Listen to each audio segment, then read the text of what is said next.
Testing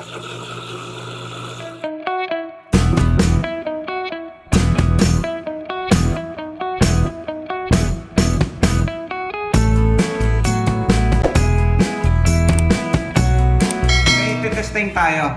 Spin dryer motor. Ito. Galing kay ES, Madamba ES. So ang supplier natin ito siya. Madamba ES. Testing natin dahil ito ay waterproof. Aluminum, waterproof. So ibig sabihin hindi siya na babasa. So basahin muna natin yung reading. Tingnan natin kung patunayan natin to, ilulublob natin mamaya kung talagang totoo ba to na waterproof. So 70 watts siya. So common niya ay blue, yung RA niya ay red, yellow ay capacitor. Common, blue. So ito yung RAN, 70 ohms. Start 139 or 140. So yung start at saka yung run dapat nasa 210. Ayun. Okay, ayos.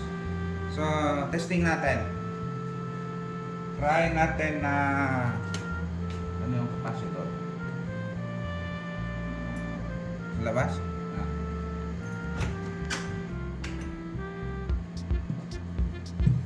Testing natin ha. So, capacitor. Tapos, ito.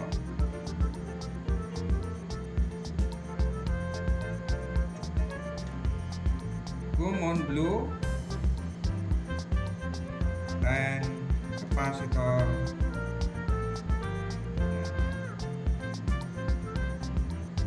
Try lang natin. Testing.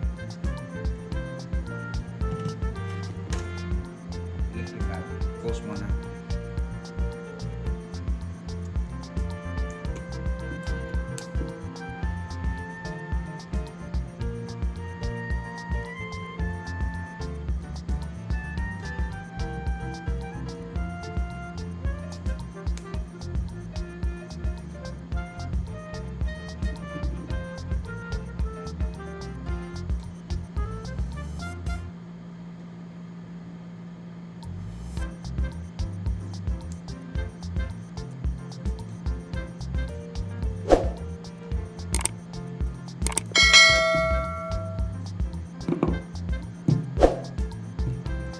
Okay, try. Testing. Okay. Ayos. Ngayon, lalublob na natin. Titingnan natin kung anong status niya. Hindi natin patagalin. Ayan ha. Testing natin. Yan o.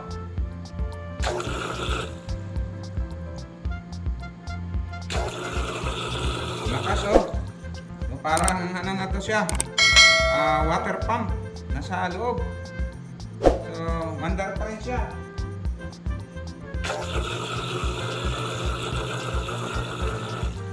Ibig sabihin, totoo na waterproof kasi pagka ganyan, napanda rin natin na nakalublob, dapat yan, umusok na. So, umugong na. So, ito yung gamot doon sa mga laging nagle-leak na spin dryer. Kasi madalas yun, pagka nabutas o nasira ngayon yung belos niya, automatic babagsak yung tubig dito.